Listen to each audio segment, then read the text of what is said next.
E aí, presidente Costa? Olha, as entrevistas se fundamentaram em 3 pontos. Primeiro, valorização da categoria de base. Tá? As gestões que eu desenvolvi no Grêmio, ficou mais do que provado que nós tínhamos mais jogadores da categoria profissional, oriundos da categoria de base, do que contratados. Segundo, que eles enfatizaram título. Todo mundo está sedento de título. Faz tempo, não se aguenta mais essa abstinência de título.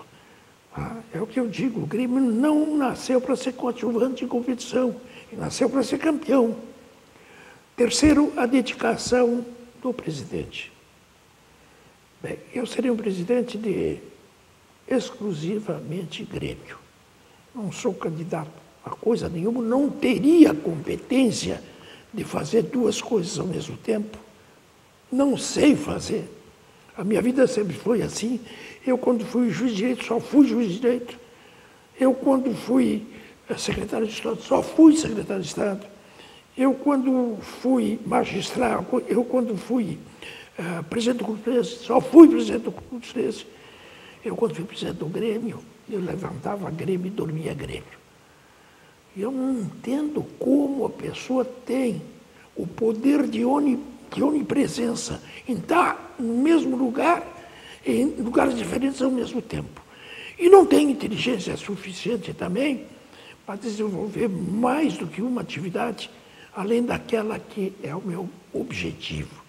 E o meu objetivo no Grêmio é devolver ao Grêmio a sua grandeza, os títulos. É um período de transição, eu sei, é curto, é difícil, mas não me falta vontade, não me falta a colaboração de grandes gremistas.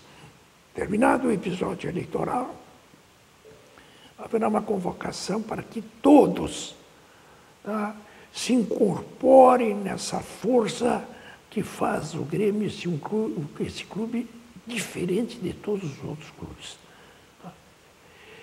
Acho que é uma missão que eu vou receber. Não só, evidentemente, que é um ônus para mim, uma pessoa da minha idade, mas eu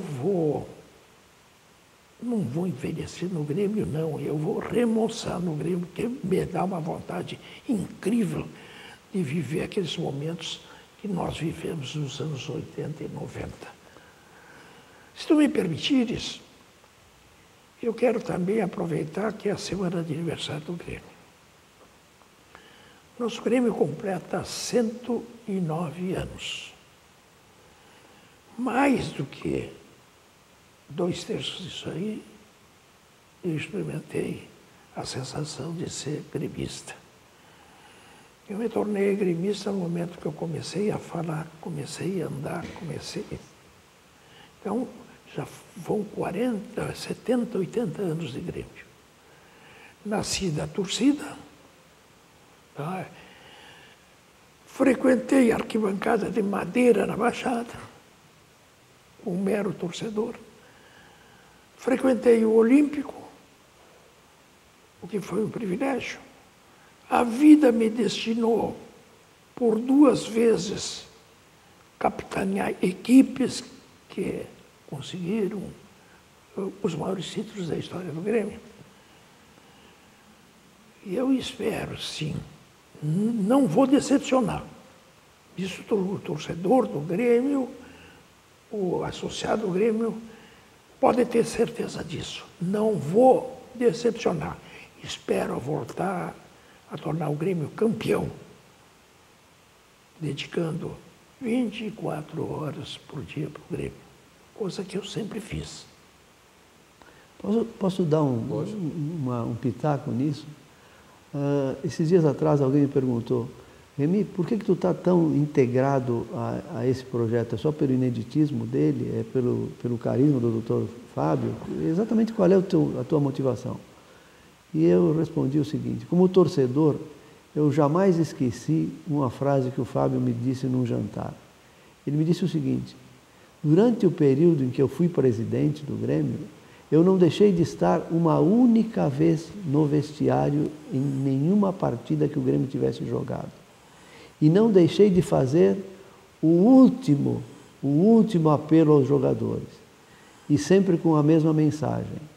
Confiem em vocês, confiem na equipe e confiem nas cores dessa camisa. Isso me motivou muitíssimo, muitíssimo. E tinha uma expressão muito forte. Hoje está na moda e eu tenho idade suficiente para dizer que o Dinho queria repetir lá no lançamento da candidatura e eu disse para ele, não, tu não vai ser orador, deixa para o China. Depois da preleção do Filipão e de uma leve alocução do Cacalo, quando eles se levantavam para sair e entrar em campo, eu dizia assim, levantava o braço e dizia, tem que ter tesão. Eu não usei essa expressão, mas que bom que tu fez. Esse era um complemento. Diz, eu vou fazer esse seu grito lá, de um paradinho, fica na tua.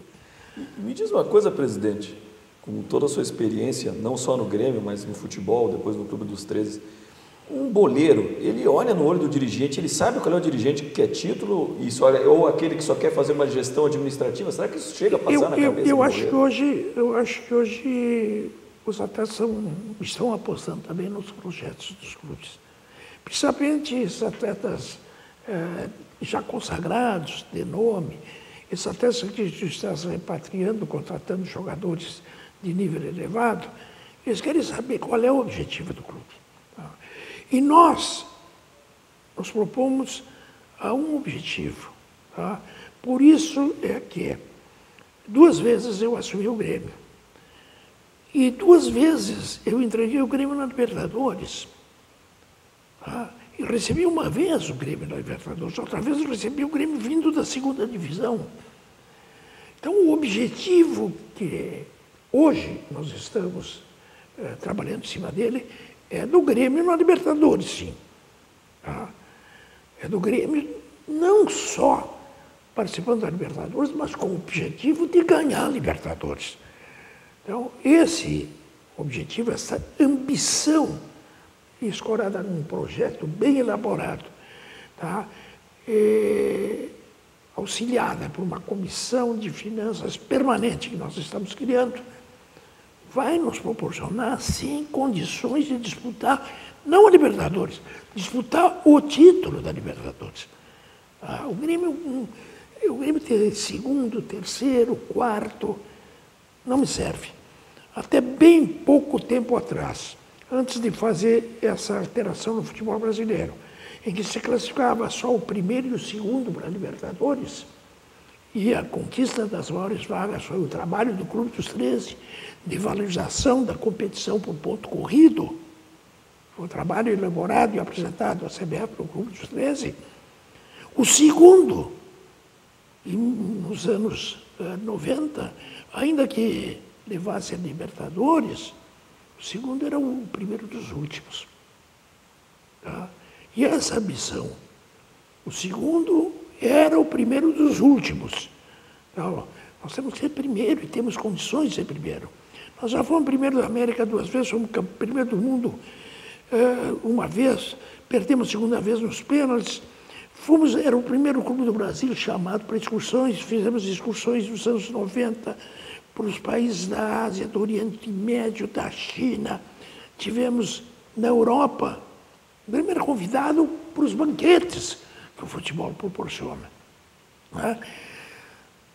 Hoje ele não é nem garçom desse banquete. Hoje nós somos coadjuvantes, né?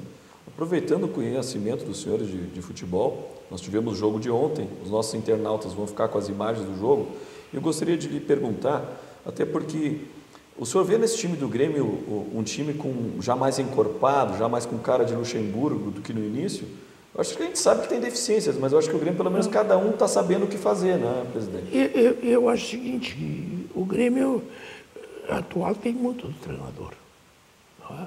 O Grêmio é uma equipe que tem jogadas ensaiadas, é uma equipe que troca bola com o gosto do treinador, tem paciência. Impaciente estava a torcida ontem. O time do Grêmio não. Procurou pacientemente, jogando contra uma equipe que veio fazer o papel dela aqui jogo fechado. Que jogo difícil. É evidente que tem a cara do treinador do Grêmio, que é um dos maiores treinadores de futebol brasileiro. Treinador que teve experiência até no Real Madrid, passagem da seleção brasileira, é um treinador de ponta. E Remy também, não só falando da questão do futebol, né? Do jogo de ontem, da campanha do Grêmio, mas a gente vê aí tão bonito esse surgimento do Marcelo, aquilo que tu colocava a questão da base, né? Trabalhar a questão da base de forma séria e eficiente também faz com que jogadores apostem na continuidade no Grêmio, né? A gente tem exemplos básicos, né? As equipes vencedoras do Grêmio sempre tiveram no time titular de 6 a 7 jogadores que vieram da divisão de base. É só conferir as escalações, é só conferir. Eu queria também agora sair um pouquinho do futebol, porque a minha especialidade não é essa, é do Dr. Fábio, né? Mas há um diferencial no nosso projeto, que é a inspiração dele, que é o Comitê dos Dirigentes do Amanhã. E eu queria me reportar um pouco a isso. Há um extraordinário gap é um fosso, não é? Entre as gestões anteriores, as lideranças anteriores e lideranças novas, não é? O Grêmio não se oxigenou, o Grêmio não avançou, não permitiu que esses jovens tomassem seu espaço. E o Dr. Fábio me colocou, literalmente, a necessidade de criar uma universidade para o futebol. Um convênio com uma universidade e que isso permitisse criar dirigentes capazes de enfrentar não só os grandes desafios que virão por mudança de cenário, mas também a continuidade de um projeto tão revolucionário e audacioso. E aí nós criamos um comitê de dirigentes do amanhã que pretende ter representantes de cada grupo político. Nesse instante são 14 os grupos políticos do Grêmio. E nós queremos ter aí pessoas capazes de nos ajudar por um lado e de outro lado que sejam também, recebam como legado os conhecimentos que a experiência de uma autoridade, um ícone como o Dr. Fábio pode passar e garanta não só a transição, como garanta o futuro. E, presidente, na última entrevista que o senhor teve aqui no Pátria, o senhor falava disso, né, que se fosse para fazer alguma meia-culpa, era essa questão de novas lideranças, né, o surgimento, e agora a gente vê que o projeto está muito bonito nesse sentido, né? Eu não estou atribuindo isso à atual administração. Esse é um problema histórico no Grêmio. O Grêmio nasceu como um clube fechado. Eu enfrentei o período do cardinalato lá no Grêmio. As sucessões eram feitas dentro de um grupo fechado. E nos anos que eu estive lá, o primeiro ano eu fiquei 2 anos só. E o segundo ano eu peguei o Grêmio numa crise muito grande, mas eu tenho uma parcela de culpa também, com relação de que naquela época também eu não tinha despertado para a necessidade de renovação de lideranças, de abertura de espaços, novas ideias, para que participe da vida do clube e que prevaleça naquele espaço a pessoa mais capaz. Nós somos, o doutor Remy falou aí, nós já estamos em negociações bastante adiantadas com a Universidade do Rio Grande do Sul para criar um curso de gestores do Grêmio, num convênio com eles, para que, a par do aproveitamento dessas inteligências mais novas, se forme o dirigente do futuro e se dê a oportunidade de viver o presente lá dentro do Grêmio, saber o que está acontecendo. Ter uma vida formada lá dentro. Isso é muito importante. Eu pretendo agora reparar a contribuição que eu dei para a criação desse gap que o Remy falou. Nós temos aqui uma colocação do Ginter Gartner, que ele fala: um projeto dessa envergadura não é implantado do dia para a noite. Qual seria a previsão de execução total dele? Se seria um projeto por módulos, é a primeira pergunta. E a segunda, já emendando, porque o nosso tempo está se indo, o pessoal pede para que vocês falem dos integrantes do Conselho de Administração, os candidatos. Perfeito. Bom, eu vou falar do projeto, depois os integrantes eu deixo para o Dr. Fábio, que é um critério de escolha pessoal e dentro de perfis que sim, nós discutimos quando da elaboração do projeto, não é? Há um tópico também muito importante nessa arrancada, que é o tópico de marca e marketing. Nós não estamos criticando a gestão atual, as gestões anteriores, mas o que nós vemos é um enorme potencial, com 8 milhões de torcedores apaixonados, que precisam ser identificados, que precisam ser tabulados em suas necessidades e que precisam ser uma fonte de receita permanente para o clube. Nós estabelecemos uma meta inicial de, pelo menos, crescer 50% as receitas de marketing no clube.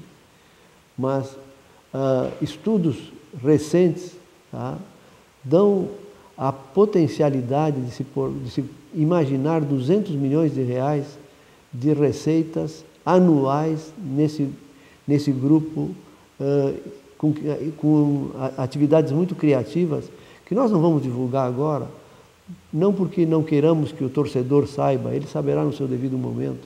O que a gente não quer é que os nossos rivais acabem implantando as coisas primeiro, não é? Voltando ao tópico de quanto tempo se leva para implantar isso, não é? Toda uma grande caminhada começa com o primeiro passo. Nós, nos primeiros 2 anos, que é essa fase de transição, teremos colocado as bases sólidas e sedimentado uma mudança estrutural importante. Para chegar nos estágios pensados de unidades de negócios separadas, de uma estrutura de holding satélites, estamos pensando aí entre um universo de 4 a 6 anos. Tá? Mas, volto a repetir, essa fase de transição, ela é a base de construção de todo esse universo e o modelo de implantação desejável. E ela só é possível com um ícone à sua frente. Sem isso, não haverá condição, porque tem, inclusive, reformas de natureza estatutária que precisarão ser compostas e que precisarão de lideranças fortes como a do Dr. Fábio. E, mais do que isso, dessa administração participativa e da união de todos. E, presidente, dentro de uma situação que eu acho que é bem interessante, o Luiz Fernando aqui coloca, naquele tempo que o Grêmio muitas vezes era convidado, porque era protagonista, mas tem uma outra situação que ele levanta que é interessante. Ele fala que o Santos tem inúmeros convites, etc., e às vezes não consegue por causa do calendário. O senhor, com toda a experiência, como presidente do Grêmio, o senhor vai gestionar junto à CBF para que os clubes brasileiros tenham ali alguma brecha no meio do calendário para poder excursionar e trocar experiências no exterior? Olha, esse é um problema que nós enfrentamos no Clube dos 13, até porque a legislação não foi muito sábia nesse sentido, então, Lei Pelé. Tá? Porque a Lei Pelé atribuiu como competência exclusiva da CBF a elaboração do calendário. Ao tempo em que ela assegurava os direitos aos clubes se associarem em liga, ela dava o que era mais importante para os clubes, o calendário, competência exclusiva da CBF. Nós avançamos num período, quando nós, clubes, fazíamos parte de um conselho arbitral da CBF, que as grandes decisões, não só de calendário, como regulamento das competições, eram uma decisão feita pelos clubes e a Assembleia Geral da CBF e homologada pela diretoria da CBF. Foi nesse período que surgiram primeira divisão, segunda divisão, limitações de clubes, sistemas de disputa. E deixamos lá trabalhos no sentido de diminuir o calendário ou proporcionar um período de pré-temporada mais longo, permitiram também que os clubes pudessem levar suas imagens ao exterior. Não tivemos êxito. Com encerradas praticamente as atividades do Clube dos 13, a representação política se escassou. desapareceu.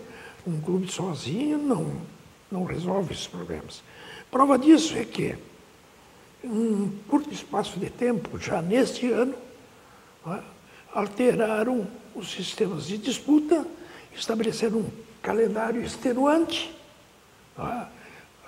Se o clube vai até o final das suas competições, poderá chegar a jogar 90 jogos no ano, que é um absurdo. Os clubes não foram ouvidos. As decisões vieram de lá e os clubes se submeteram a ela, porque não tem mais representação lá. Como não tem mais representação política, que nós tínhamos assento e representante permanente na Câmara Federal, assento na Comissão de Esportes, éramos ouvidos. Hoje não tem mais, os clubes não participam mais. As decisões retrocederam e estão vindo de cima para baixo.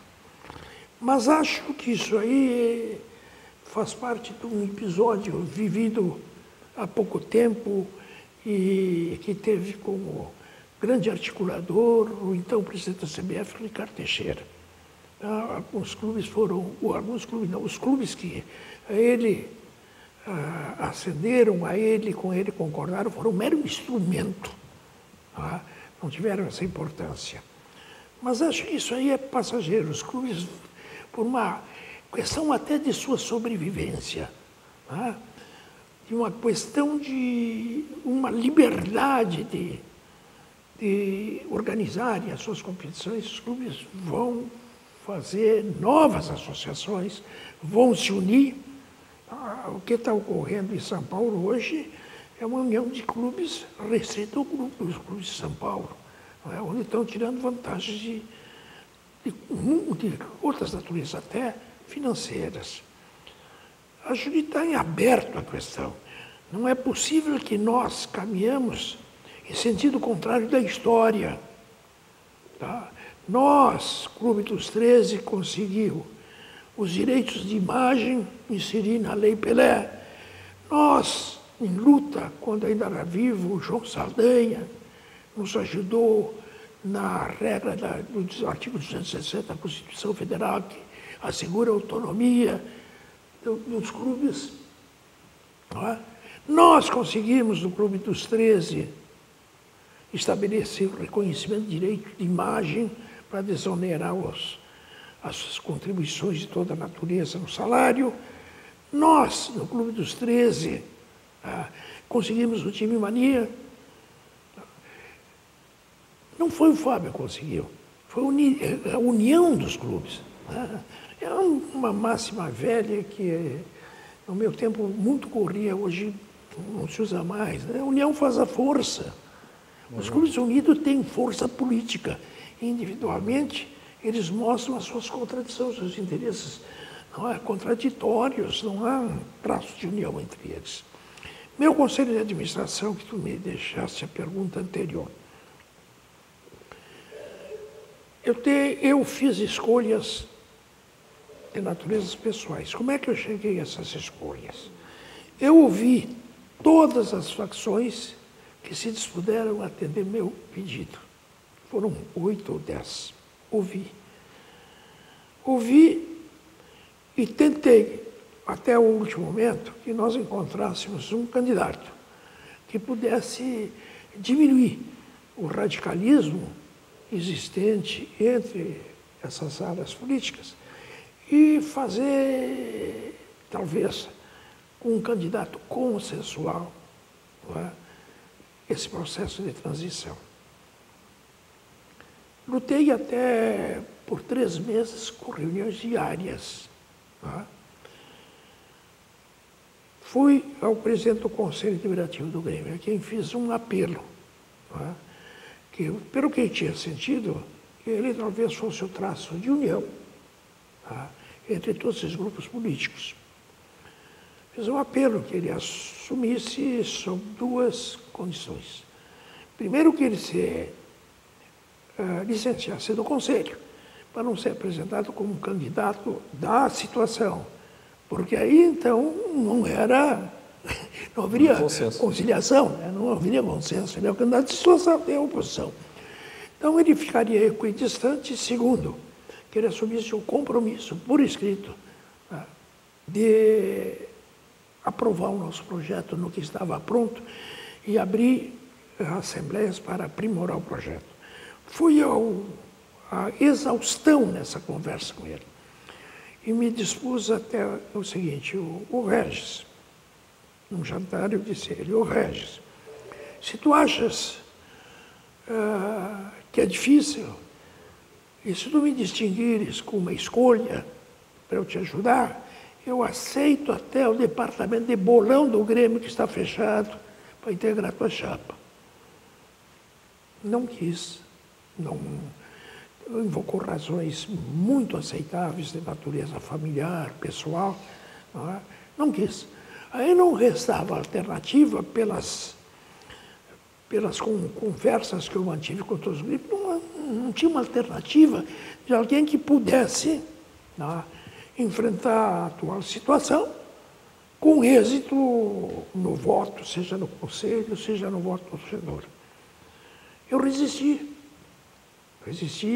até, acho que foi 15 dias atrás, muito embora em 2 anos eu tivesse ajudado, trabalhado com o Remy, com outros que nos acompanharam na elaboração do projeto. Eu resisti. Então ficou naquela. Não tem outro, vai tu mesmo. Tá?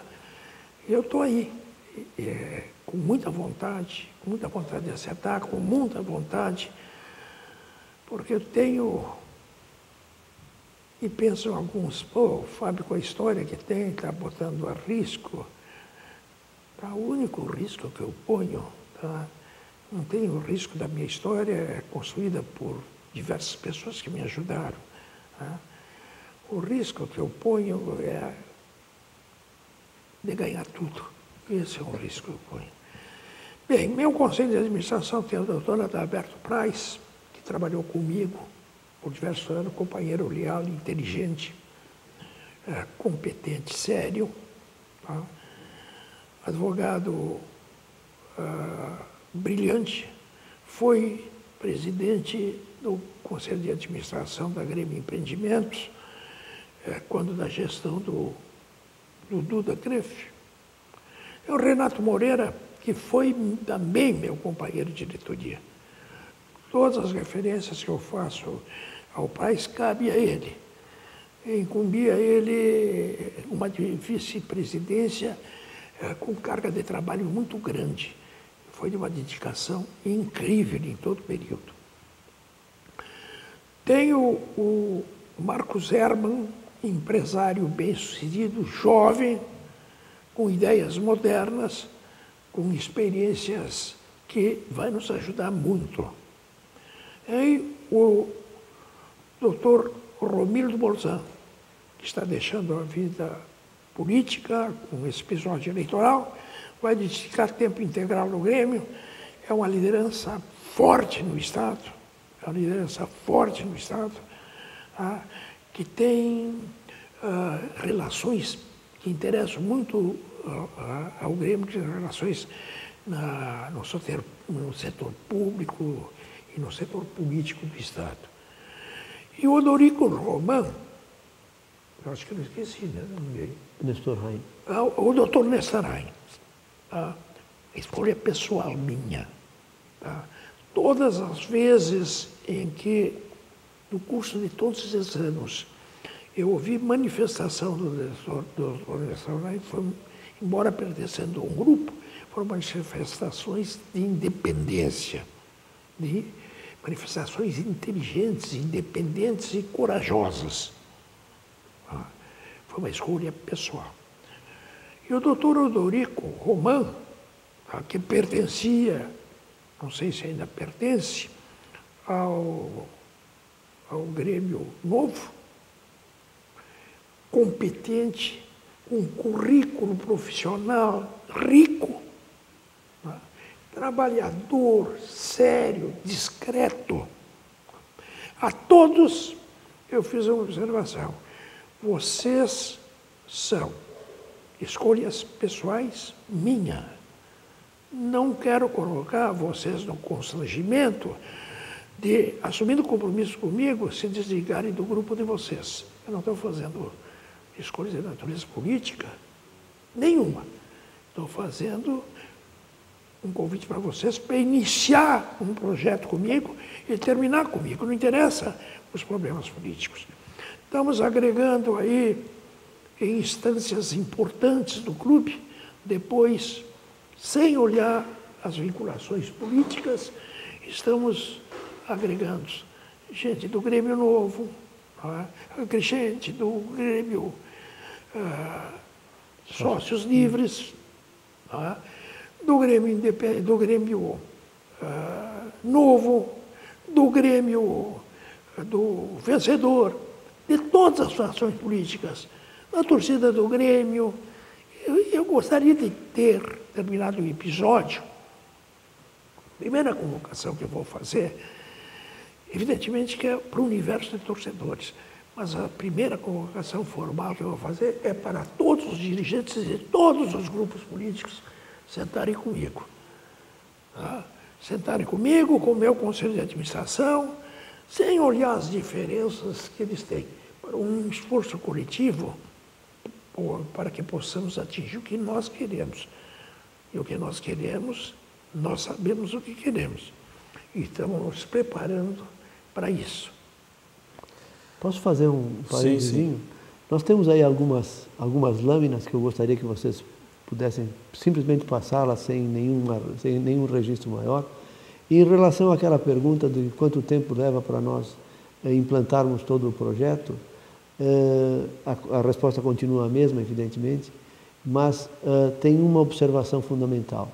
O Dr. Fábio me incumbiu de uma tarefa importante: criar as condições para que o Grêmio passe a ser protagonista já a partir de 2013. Portanto, coadjuvantes nunca mais. Agradeço o nosso tempo, ele é curto, parece que passa voando, né? Algumas manifestações. Primeiro, as lâminas vão ficar à disposição no site, porque como as lâminas detêm conteúdo mais detalhado, acho que é melhor, né? Que fique ao longo da semana para o pessoal consultar. Tá bem. Agradeço ao Yuri, Marcos Leal e algumas pessoas que a gente não conseguiu encaminhar todas as perguntas. Nós já combinamos fora do ar e foi aceito pela equipe do Dr. Koff, que passaremos todas as situações para que ele tenha a oportunidade de responder a todos, não deixe de responder a todos. Nós também queremos encaminhar, já agradecendo ao Dr. Remy a sua presença, mas nós gostaríamos de encaminhar, e faremos isso com todos os candidatos que comparecerem, ao Dr. Koff para a mensagem final para os conselheiros do Grêmio, nesse primeiro momento, a sua mensagem em 2 minutos para que eles estejam com o senhor na eleição que está se aproximando. Muito obrigado. Eu acho que o meu passado na presidência do clube, por 2 gestões, demonstra, melhor dizendo, a atenção e o respeito e o carinho que eu sempre tive com o Conselho Deliberativo do Grêmio. Por meu estilo de vida, por meu estilo de decidir, como enfatizou o Remy, que eu só decido por vício de formação entre a tese e a antítese, eu jamais deixei de consultar conselheiros mais próximos ou levar as decisões mais importantes da minha administração ao Conselho do Grêmio. Eu tive uma relação sempre muito próxima com o Conselho. Eu não tenho estilo, longe de mim, não tenho estilo de autocrático, de decidir as coisas sozinho. Primeiro, eu penso muito, gosto de ouvir o ponto e o contraponto. Eu tenho o poder de decisão, mas não dispenso a contradição das teses como matéria que me conduzem ou poderão me conduzir à melhor decisão. Eu sou assim me fizeram na vida e toda a vida eu fui assim. Eu nunca, e eu desafio aqueles que me contestam, eu nunca na vida falei na primeira pessoa. Eu nunca disse, eu ganhei, eu fui campeão do mundo, porque isso realmente nunca ocorreu. Eu sempre fiz parte de um grupo que eu sempre prestigiei, sempre levei em alta consideração. Eu fui muito, mas muito consagrado por esse estilo de administrar, por esse estilo de ser, por esse estilo de me comportar. Não tenho nenhuma marca, não tenho na minha vida que possa dizer o contrário. Tanto é que como é a última intervenção minha, eu saúdo os outros candidatos, faz parte do regime democrático. Se eles estão conseguindo legitimação do Conselho, vamos ver quem o torcedor escolhe, quem o associado escolhe.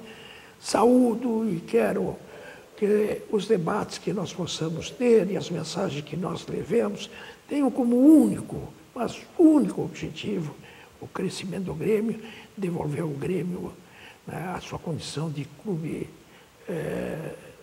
vencedor, de clube ganhador, que eu não entendo o Grêmio de outra maneira. Muito obrigado.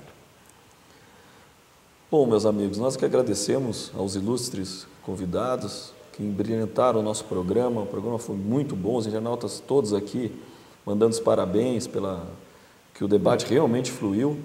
Então, agradecemos a presença do candidato Koff, do Dr. Remy, e esse foi o programa Pátria Tricolor.